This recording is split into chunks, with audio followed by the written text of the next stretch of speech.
Hey folks, today is Friday, February 10th, 2023. As usual, it's me, Jake Baldino, your tired video game friend who needs a haircut. We gotta talk about video games. There's a lot of news going on this week. I had my coffee, so I'm ready to go. Let's just jump in. The first story is centered around Grand Theft Auto 6 and a possible leak or rumor or whatever you want to call it. If you're not tired of these by now, there's this one. I don't know how else to... Essentially, the newest thing on the block is from that Twitter account, GTA6 News and Leaks, who has posted stuff before. They've been kind of corroborating and really gathering evidence and fan theories from various places, with people suspecting that the game is actually closer to release than we may think.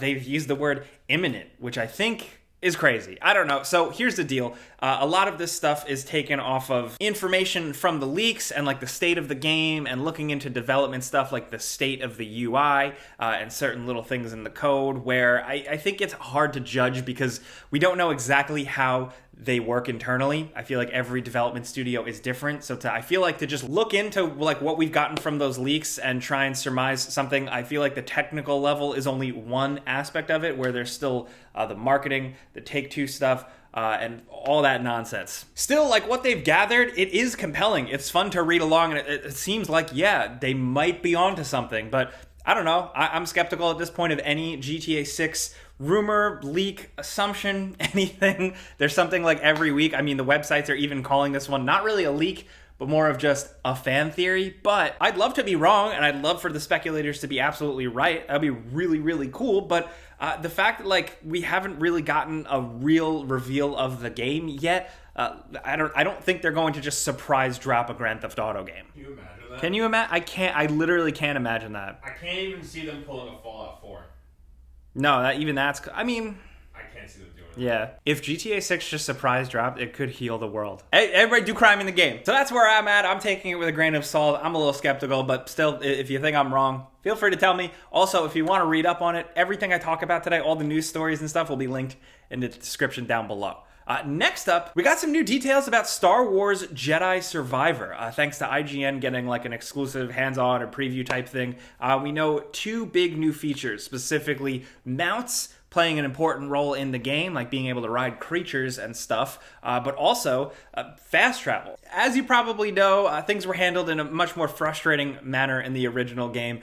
It didn't bother me much personally, but it does seem like a lot of people out there were calling for this, and a lot of people are now happy that that is a thing. It drove me absolutely mad. Yeah, if you're doing like completionist runs, straight up. I just want to live in the world of Star Wars, so I would just take my time. I would walk everywhere. I wouldn't even run in that game, because I'm a freak. The bigger thing I want to link is, you know, if you want to see it, there's like 9 minutes of straight gameplay from IGN on one of the early planets. You get to see more expanded combat stuff, seamless switching between a single-bladed lightsaber, a double-bladed, and two-handed, which is very cool to see. A little bit of some new abilities, some new droid capabilities, and the fact that you're fighting washed-up old battle droids from the Clone Wars is very cool. To me, it straight up looks like a bigger, better Star Wars Jedi Fallen Order. Bigger worlds, a little bit more to do, but you're still Cal Kestis running around, stabbing dudes, wall running, all that. It looks a little less weird, you know? Like Cal Kestis doesn't look like he walks around like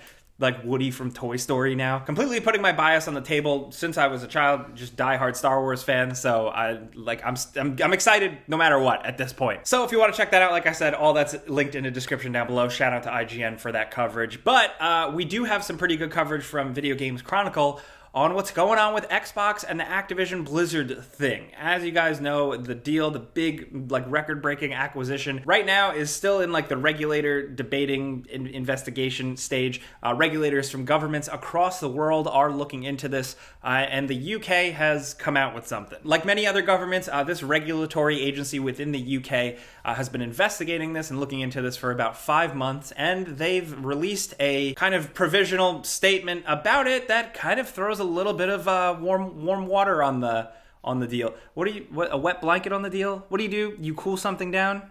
Or what's the phrase? They shit on the pot? No. Shit off the pot? No, they rained on the parade. That's it. The UK regulators basically said that from what they found, it's not going to be good for consumers. They stated higher prices, less choices, and less innovation in games for UK customers. And because of that, they put forth some suggestions for the Activision Blizzard deal to essentially make it a little bit more palatable, and that comes from a partial divestiture, which according to Video Games Chronicle is like three things. Selling off part of the business that deals with Call of Duty, which as you probably know is a very significant chunk of this deal, and that would kind of lighten the load of it seeming like Xbox is taking all the power. Selling off the Activision segment of Activision Blizzard, or selling off both the Activision and the Blizzard segments. So it's basically like they're suggesting you can't take it all. This is still just beginning stage stuff. It's just talk. It's all just kind of politics at this point. Like the actual final ruling for the UK government agency thing isn't until like April. So this is really just, I don't want to call it hot air, but it's at least breadcrumbs seeing to what they ultimately might announce. Now, we've talked about other governments around the world expressing concern.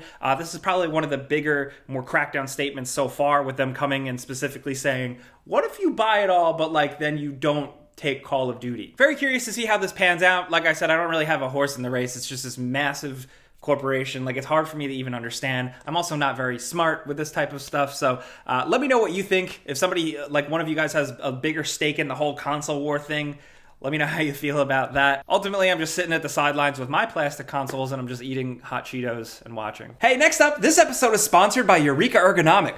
That's right, we're finally talking cool chairs. People are spending more time sitting at their computers than ever, whether it's for gaming or for work or a little bit of both, like us here. But the problem is, gaming chair ergonomics aren't as good as they look, and cheap office chairs aren't much better. So we've been using Eureka's premium Typhon hybrid chair, because it has the cool designs of a gaming chair with the ergonomics tech and comfort of a high-end office chair. It has an S-curve structure to support your back, but because everybody is a different size and has a different preference, the chair's exoskeleton design lets you adjust the arms, headrest, backrest, and lumbar to your liking. Now, since Eureka sent us these chairs, we put them together nice and easy. I've been using them ever since, and they just feel nice. Specifically with the mesh made from premium material that provides better breathability than gaming chair leather. The Typhon hybrid chair is perfect for your comfort, and it's a premium quality product at the right price, which is why Eureka Ergonomic is offering 30-day risk-free returns. So head to the description down below and click eurekaergo.com/gameranx and use code gameranx for 10% off the Typhon Ergonomic hybrid chair. This offer is only available for 30 days, so be sure to check it out, and big thanks to Eureka for sponsoring this video. Next up, we got a bunch of things linked in the description down below for you to check out,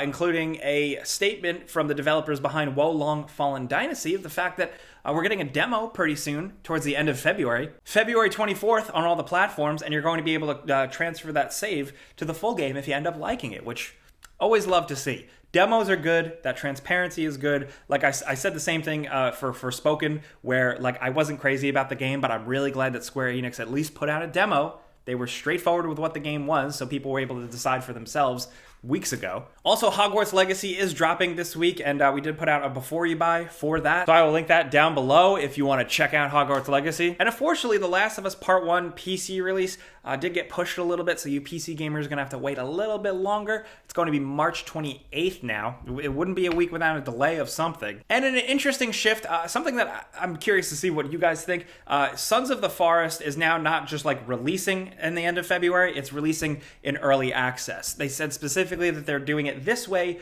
to avoid more delays. February 23rd is when you can still give them money and jump into it, but it is technically early access. So I asked the question to you guys, do you think that the company is just saying, we don't want to delay it anymore, we'd rather start getting your money for an unfinished game, the cynical side, or because it's a survival game and it's very much a community involved thing, is it a good way to get the community in towards the last couple of bits of fine-tuning and help use actual customer feedback to get the product over the finish line? I think the fact that they're being transparent is good. I think the Forest and that whole developer and community, like there's a lot of goodwill there at least. I am totally separate from that. I never really experienced that. So let me know what you're thinking, how you're feeling on that state of release in the world of game delays and stuff like that. I'm going to be jumping into the game, probably for a before you buy or something when it releases, since they're asking for money. So I'm going in blind. Also, something really cool I wanted to share. This was unearthed via the Twitter account Dust Golem. We've talked about them before for what they've revealed. Their Twitter account is now Aesthetic Gamer 1.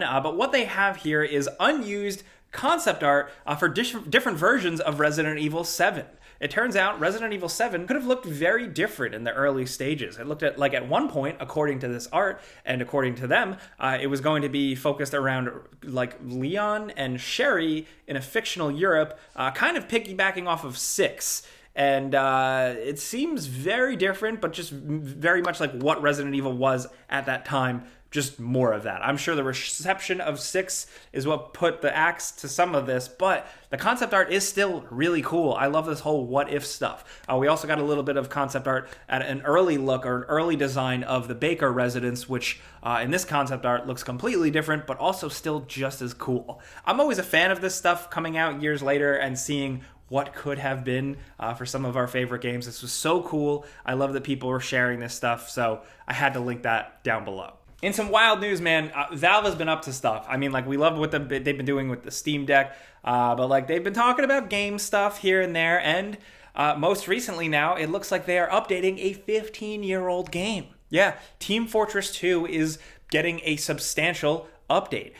For the past couple of years, they have, but in more recent years, it's been pretty quiet, except for small stuff, and Valve has stated that this is going to be a big, significant, actual update with maps, skins, and just teasing more stuff that we will probably hear more about soon, because right now this was kind of just like a Steam Workshop announcement, more low-key on the community side, but I think it's pretty exciting to see Team Fortress 2 get a significant update, because that game always just felt like a very cultural internet thing, so for it to have a resurgence is big, but also just for Valve to be big old full-time back on the gaming thing, like in terms of development, I'm in. I'm very excited to see where that leads. Also, you guys thought I was going to skip talking about the Nintendo Direct. Nintendo had a big old Nintendo Direct just a day or so ago, depending on when you're watching this video. And they revealed a bunch of stuff, dude. Of course, we got a new trailer, the second full trailer for The Legend of Zelda Tears of the Kingdom. The fan theories are still going pretty wild, but we got little glimpses of more gameplay in both the air and on the ground, and you can make